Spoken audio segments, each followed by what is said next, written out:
Salut à tous. Bon, il est dimanche après-midi, je m'ennuie vraiment, alors donc je fais des vidéos et comme ça et tout, ça fait me passer mon temps. Bon, non bon, écoutez, il est aujourd'hui les chrétiens, majoritairement, ce que j'ai pu entendre souvent, c'est que en fait, ils se disent que moi, j'ai pas de compte à rendre à l'homme, mais j'ai des comptes à rendre qu'à Dieu. Donc ils vont rendre des comptes à Dieu et à l'homme, ils vont mettre de côté tout ce qui concerne l'homme. Moi, je tiens à vous dire que avant de rendre des comptes à Dieu, rendez des comptes aux hommes, parce que quoi qu'il arrive, vous pouvez pas venir devant Dieu, vous demander pardon pour le mal que vous avez fait à autrui, sans aller voir autrui et demander pardon avant. D'ailleurs, dans la Bible, il est bien précisé ce passage qui est que avant de déposer ton offrande devant Dieu et tu sais que tu te rappelles qu'il y a quelqu'un qui a quelque chose contre toi, va dépose ton offrande, dépose là ton offrande avant de la donner à Dieu, quoi, hein, et va régler ça avec ton frère, ensuite reviens et donne l'offrande. Donc du coup, ce que je tiens à vous dire, c'est que beaucoup d'offrandes sont rejetées par Dieu, hein. Vous êtes gentils, hein, vous pensez vraiment au bâtiment ou à payer le loyer du bâtiment et à laisser les indigents autour de vous.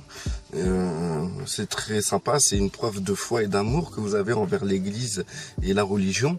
Et du coup, ok, vous donnez votre offrande, mais la plupart de vos offrandes sont caduques. Pourquoi? Parce que pour la simple raison que déjà, vous faites pas attention aux gens qui sont autour de vous, qui ont besoin d'argent. Ensuite, au lieu de donner cet argent à votre responsable d'église ou quoi que ce soit, pour qu'il puisse avoir des bénéfices, que l'église ait des bénéfices à la fin de l'année et tout, et qui puisse permettre d'acheter des chaises beaucoup plus confortables, et ben en fait, il faut réfléchir et se dire, punaise, avant de donner cet argent à des chaises, je vais donner cet argent à ces gens qui m'ont l'air un peu mal vêtus, pour qu'ils s'habillent mieux, et à ces gens qui je pense, qui n'arrivent pas à terminer la fin du mois car le mari a perdu son travail, etc. Donc déjà, à partir de là, votre offrande est caduque parce que en fait, vous pensez plutôt à votre bien individuel, parce que le fait que vous donnez de l'offrande, c'est pour votre bien, hein, c'est un peu pour vous, hein, ça vous allège la conscience totale, quoi, en fait, hein. Et en fait, vous laissez encore les pauvres encore plus pauvres et les riches encore plus riches. Et ça, c'est la pensée collective du monde, quoi, en fait, qui rentre dans l'église, quoi, en fait, hein. C'est exactement ce que vous faites. Vous cotisez pour des choses, vous donnez d'argent pour des œuvres qui ont déjà beaucoup d'argent, et les œuvres qui sont là pour nourrir ceux qui sont vraiment très bas dans le monde, qui meurent de la famine, ben vous donnez rien du tout, quoi, en fait. Ben écoute, pour alléger votre conscience, hein, en fait, tant que vous donnez à quelqu'un, voilà, vous donnez pour recevoir, quoi. Bref, c'est pas grave, je suis pas là pour parler de ça, mais pour vous dire qu'il n'y a pas que ça qui fait que votre offrande est caduque. Le fait beaucoup de frères et de sœurs ont des comptes à régler avec des membres de leur famille. Beaucoup de frères et de sœurs ont des comptes à régler envers leurs frères et leurs sœurs en Christ. Beaucoup de frères et de sœurs ont des choses à régler avec des gens du monde. Beaucoup de frères et de sœurs ont des choses à régler par rapport à leur travail. Donc, du coup, ça fait beaucoup. Vous avez sûrement fait certaines choses qui ne correspondent absolument pas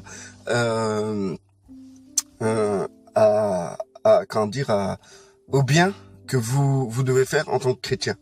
Vous avez sûrement vexé des gens la semaine, même au travail. Vous êtes comporté de certaines manières, vous avez parlé sur le dos d'une personne, vous avez fait des choses dans la semaine qui a pour objet d'avoir offensé autrui. Et à partir de là, vous devez absolument rendre des comptes à ces gens-là avant de venir à Dieu et demander pardon. Vous pouvez demander autant que vous voulez pardon à Dieu pour le mal ou pour les choses, votre comportement que vous avez fait envers autrui, eh ben, vous pouvez le faire autant que vous voulez, Dieu ne vous pardonnera pas. Vous devez d'abord régler ça avec votre prochain, lui demander pardon. Même si c'est eux qui ont tort, qui vous ont fait chuter. À cause de cette chute, vous vous êtes mal comporté, eh ben, vous devez demander pardon. Non, parce que les autres vous ont fait chuter. Vous devez demander pardon parce que vous êtes mal comporté face à cette chute. Il n'y a pas d'excuse. Vous pouvez pas dire, oui, mais attends, c'est l'autre et tout, il s'est mal comporté et tout. Écoutez, moi, je vais vous dire avec simplicité, Christ a dit qu'il faut faut tendre l'autre joue. Donc à l'origine, si vous n'avez pas tendu l'autre joue, mais vous avez plutôt giflé l'autre d'une manière spirituelle, verbale, psychique, d'un regard ou n'importe quoi, et ben à partir de là, vous n'êtes pas dans la lignée de ce que Christ veut veut de nous en tant que chrétiens. Donc à partir du moment que vous avez fait quelque chose contre quelqu'un, vous devez aller voir cette personne et rendre des comptes. Vous devez rendre des comptes aussi aux gens à qui vous devez de l'argent. Si vous devez de l'argent à quelqu'un, arrêtez de donner vos offrandes. Remboursez la personne parce que cette personne a quelque chose contre vous. Et il est bien écrit, avant de donner l'offrande, dépose-la. Si tu te rappelles qu'il y a quelqu'un qui a quelque chose contre toi, dépose cette offrande et va régler cela avec cette personne. Et même Christ parle des magistrats. Il dit avant qu'il soit en chemin pour aller au magistrat, etc., où vous allez payer 2 fois plus. Je pense que là, Christ parlait aussi d'argent.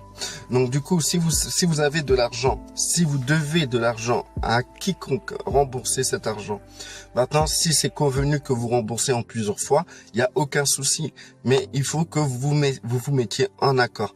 Si cet argent, vous devez la rembourser et que vous vous êtes pas mis en accord de la rembourser en plusieurs fois et que vous comptez rembourser en plusieurs fois, vous êtes dans le désordre avec cette personne. Cette personne, vous lui devez quelque chose et vous devez aller la voir pour vous mettre au clair avec elle, vous dire oui mais attendez, on s'était convenu. Je veux, est-ce que je peux payer en plusieurs fois, etc. La personne a te dit oui. À partir de là, t'es égaux devant Dieu. Vous devez rendre des comptes devant les hommes. Vous devez rendre des comptes devant votre femme. Vous devez rendre des comptes devant votre mari. Vous devez rendre des comptes devant votre patron, vous devez rendre des comptes devant la justice, vous devez rendre des comptes avec vos amis, vous devez rendre des comptes envers vos enfants, vous devez rendre compte à tout le monde pour que vous puissiez être propre devant Dieu et pouvoir lui apporter votre offrande. C'est-à-dire, qui dit apporter votre offrande, cela veut dire que vous venez vers lui pour quelle que soit la raison, quoi, en fait, hein, pour lui demander pardon, etc. Vous savez, il y a beaucoup de gens qui vivent dans le péché, non parce qu'ils pêchent, non, parce que leurs péchés n'ont pas été pardonnés. Pourquoi? Parce qu'en fait, ils ont pas pardonné des frères et des sœurs. Et même si ils disent ah moi j'ai rien contre ce frère et ce sœur, si la personne interroge vraiment son cœur, elle attend que Dieu se venge, elle attend que Dieu fasse quelque chose contre ce frère, parce que ce frère l'a enfoncé, donc il faut une vengeance, il faut qu'il y ait une vengeance quelque part. À partir du moment que tu es dans l'esprit de vengeance, tu n'es pas dans le pardon. Et donc tous tes péchés, Christ ne les a pas pris, tu les as encore sur toi, et tu as encore la conséquence de ces péchés qui est la mort, et aussi la séparation de Dieu éternel, si jamais tu meurs avec tes péchés qui ne sont pas pardonnés. Donc du coup, le seul moyen d'être pardonné de ces péchés, c'est de régler les choses que nous avons envers notre prochain. C'est important. Moi-même, j'ai demandé pardon à tous à qui j'ai fait du mal. J'ai cherché, même si je cherche. Maintenant, il est clair qu'il y a des choses que vous pouvez pas faire. Il y a des choses que vous pouvez pas. Vous n'allez pas vous torturer de vouloir dire pardon à quelqu'un que en fait la personne n'est pas au courant du mal que vous avez fait. Donc du coup, vous n'allez pas animer quelque chose qui est inutile. Donc vous devez demander pardon à Dieu, ça marche. Tout ce qui est public, à partir du moment que l'autre est en courant de ce que vous avez fait, vous devez rendre des comptes à cette personne. Mais si les gens sont pas en courant, par exemple, si là on est ensemble, vous parlez sur Étienne, et Étienne n'est pas au courant de ce que on se dit, et n'est pas au courant de ce que tu me dis sur lui. Du coup, le soir même, t'es convaincu de péché, tu sais que c'est pas bien ce que t'as fait, il faut demander pardon et tout, et donc tu vas appeler Étienne, tu vas dire hey, Étienne et tout, Étienne il est tout content de t'avoir au téléphone et tout, et tu vas dire hey, Étienne je te demande pardon, je mal parlé sur toi. Étienne va dire ah ouais bon c'est cool. Non, Étienne n'est pas au courant, donc c'est pas le souci d'aller lui demander pardon. Là c'est entre toi et Dieu. Mais par contre, tu as parlé mal d'Étienne avec moi. Donc dans ces cas-là, tu dois venir vers moi et me demander pardon d'avoir mal parlé d'Étienne. Et moi, ça me mettra du charbon ardent sur ma tête. Et du coup, je dois soit réagir comme toi, tu as réagi. Ah, je te demande pardon aussi d'avoir parlé sur ce frère et tout, on n'a pas assuré. Et on va demander pardon au Seigneur ensemble. Soit je réagis comme ça, ou soit je dis ah non, c'est pas grave, de toute façon Étienne. Ça, je continue dans ma lignée. Mais toi, tu es gracié. Parce que tu as demandé pardon d'avoir mal parlé d'Étienne avec la personne avec qui tu as mal parlé d'Étienne. Il faut vraiment être précis. Il faut être dans une précision chirurgicale dans l'œuvre du Seigneur, dans votre comportement envers les hommes. C'est pour ça que il faut maintenant, si vous voulez éviter d'avoir trop de choses à régler, c'est pour ça qu'il faut se tenir à carreau maintenant. Hein. Tout ce qui est fait par amour, eh ben, c'est des choses bien, d'accord. Donc du coup, agissez par amour envers votre prochain et vous verrez, vous ferez moins de bêtises, quoi. Maintenant, quand vous agissez par amour, vous parlez pas sur Étienne, quoi. Voilà, tout simplement. Donc du coup, ce que je voulais dire, c'est que je veux pas vous culpabiliser de ce que vous devez régler des choses avec les gens. Surtout qu'il y a des gens, ils ont beaucoup de choses à régler avec beaucoup de personnes. Mais ce que je peux vous dire, c'est que vous pouvez consacrer cette journée ou une autre journée à réfléchir sur les gens avec qui vous avez eu des conflits et que vous avez vexé. Ou que vous avez dû parler sur certaines personnes avec des gens, etc. Si c'est trop lointain, si c'est trop difficile, vous prenez pas la tête. Mais ce que le Seigneur, le Saint-Esprit vous fait ressortir dans votre tête en premier, ce qui vous, les pensées que vous aurez, qui vous convaincra de pécher par rapport à tel comportement que vous avez eu pour telle personne, et ben à partir de là, n'attendez pas à régler ça au plus vite. Et vous allez voir, c'est comme ça que vous allez vous purifier. Et c'est comme ça que le sang du Christ pourra couler sur vous. Et c'est comme ça que vous irez, cette fois-ci, donner votre offrande. Maintenant, si vous devez de l'argent à quelqu'un et vous n'avez pas à rembourser cette personne, et vous n'avez pas les moyens de rembourser cette personne, c'est de la contacter, de vous mettre en accord avec cette personne.